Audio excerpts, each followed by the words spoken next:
Reggy, Indonesian. in your journey of being a stand-up comedian in Indonesia at the moment, what is the main problem in the scene or in your industry that you see after probably 10 years, if I'm not mistaken, of being a stand-up comedian? What is the problem that you see the most notable one? Oh my God. Number one, which is very notorious in our world, censorship. Yeah. Like what we're having right now. No, I'm just kidding. Because I'm not speaking about the law, but actual comedians have gone to jail because they speak about something very sensitive. Because the ideal of comedy and the ideal of what most people would believe in Indonesia is clashing. Because as a comedian, I believe that everything can be made as a joke, right? Nothing can be made nothing can be made not funny. Is that am I saying correctly? Yeah, anyway, correctly. everything can be made funny. Now, a majority of Indonesians in this country believe that there are some limits. And you know what? I don't believe so. And that's why it's gonna be a forever clashing between our interests and their interests as well. But that's how we grow.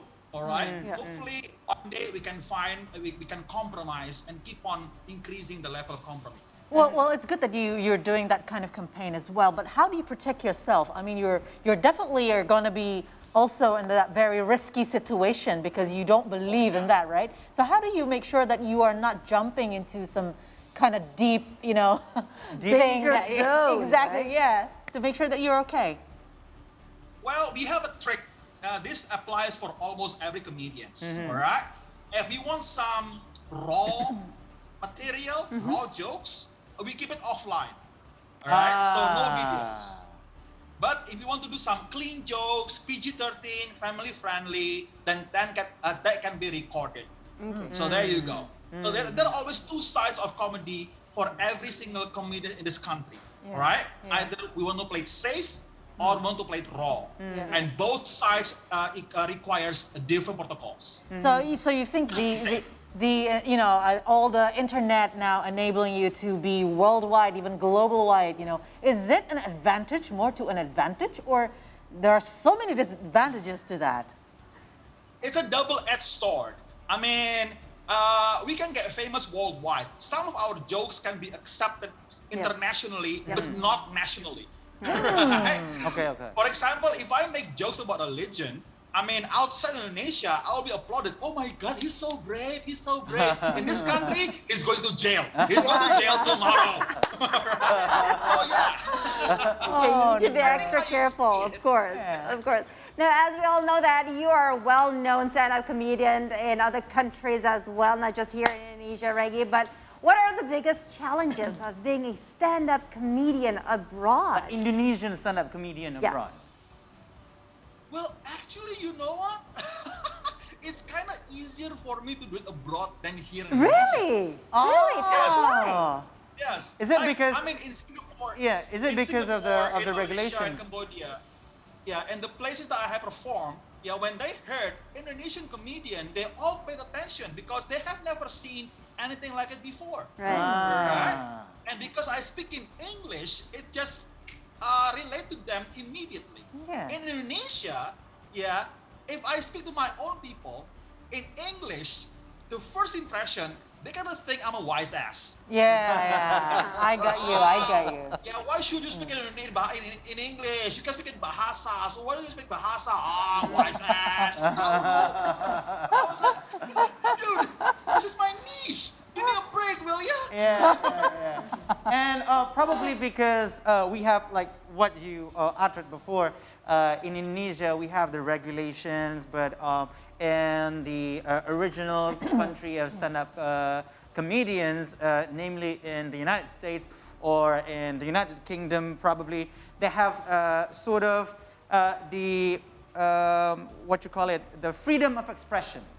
So they're actually allowed to do anything, to make anything, jokes, and no law will abide them or will bond them into one sort of case. But here in Indonesia, you might see several cases of that. But If you see any aspiring comedians out there, do you have any tips or advice? Yes, don't do it. Goodness. Stick to your regular job, okay? This is not easy. It's not easy. If you can be a doctor, be a doctor. You want to be a journalist, be a journalist. Don't be a comedian unless you're very desperate and very idealistic. So There don't you do go. it. Try that. Don't do it. Oh my God. Then our choices are right. Our choice is all right, yeah. Exactly, all right? Plus, if you do it, you become my competition. No, Oh, there you go. No. We're gonna try some stand-up comedy in Mandarin, perhaps. That's even harder. Oh, you have to compete with Hans. Right? Reggy, any last words for the people out there who wants to try being a stand-up comedian? Other than not try After it. being, don't do it. Wise words, Reggy, wise words. Okay, this is the kind of career that looks better than the actual process. Ah, All right? okay. This is the kind of career that looks so good on stage, but behind stage it's never been seen before. Okay. So, if you consciously choose to be a comedian, be prepared to invest serious times into this, right? Because it takes years and countless hours on stage Of course. to become an established comedian. Right, that's a very, very wise. Okay, what's your next project that we need to anticipate and wait for?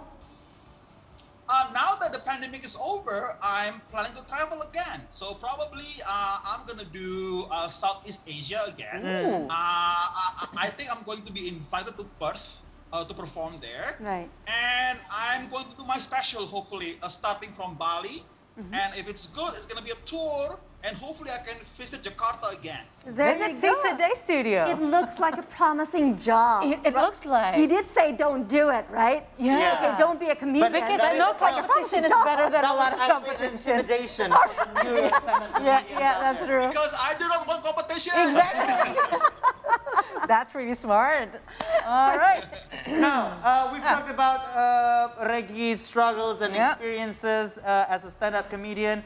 Let's not wait any longer for his stand-up performance. So before we invite him to the studio, why don't we listen to him doing the open mic from where he is at the moment? Bali. Reggy Hasibuan. Thank you for having me, you guys. So, yeah, I'm the first English-speaking comedian from Indonesia. Woo-hoo! But you know what? It's not easy being an Indonesian comedian because I got stereotyped all the time, right? I was on the show in Singapore. I tried to say hello to the Indos in the audience. So I said like, Indonesians, make some noise. And the only applause I got were from the dishwashers. Even then, they were like clapping awkwardly. They were like, Very shy. bro, Indo, bro. Yeah.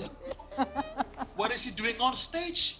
He should be here with us washing dishes. Not appropriate. I was in Malaysia. The same thing. They asked me, hey you, where you from? Indonesia. Oh, Indon. Clean my car. Wash my toilet. Look. They thought I'm a maid. I'm not a maid. I'm a comedian. You guys know what's the difference between a maid and a comedian? No. No. Maids make more money. So that's why I'm here. Oh, God, Reggy. Let's give a big applause to Reggy But- Hasibuan. Is there any more? I think I some more. I love it. I was paid for 5 minutes. I shall do 5 minutes. That's right. Enough for washing So dishes. now I moved to Bali, you guys, and I live in this lovely guest house. All right.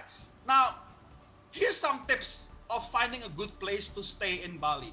Okay. All right. Make sure you scout the place during daytime and nighttime, What? both, because apparently a place can be so different daytime and nighttime. My place, for example, during daytime so serene.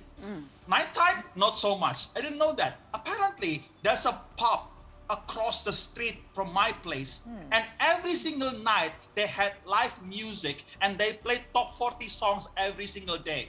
And that makes me hate Adele.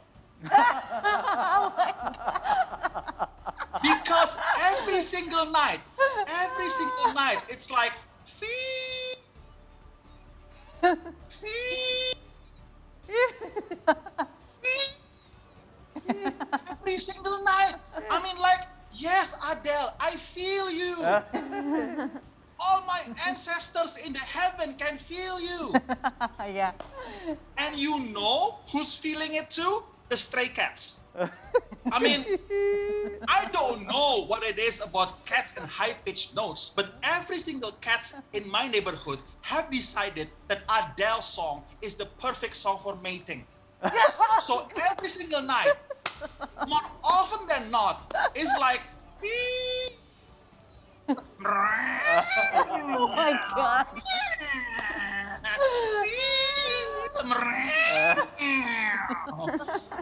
I mean, it's painful. Now, let me close with this. All right.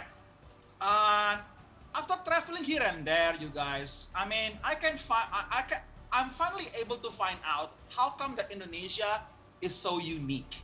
Yeah, because as an Indonesian, I have to realize that my country is not the smartest in the world. Proven. My country is not the richest in the world, again. But Indonesia is the most stubborn in the world. Okay, because check this out. Indonesia was hit by the biggest tsunami in the world. Not long after that, multiple volcanic eruptions. Not long after that, floods. So every single kind of natural disasters have hit our country. And you know what's the effect of all those natural disasters to Indonesia? What? Our country used to be number 5 as the country with the biggest population. Now, we're number 4. Oh, We're actually growing! oh yeah. It is true. So whatever Mother Nature was trying to do to kill us, she's not doing it fast enough. Be successful. Oh my God. Speed it up. For every dead Indonesian, 5 more will pop. That's why you don't mess with a country that knows how to regenerate. Thank you very much for the time. Oh, thank you. Well, Thank you so much, Reggy Hasibuan. well, I hope by appearing on C Today for 5 minutes, you can find a better guest house in Bali, not across the pub. Amen to that. It's good. And also Adele saying hi and Yeah. saying go to hell to you. Bye, Reggy. Thank you so Bye, much. Reggie. Thank you. Thank you so much Thank you for the very much, laugh. you guys. Pleasure.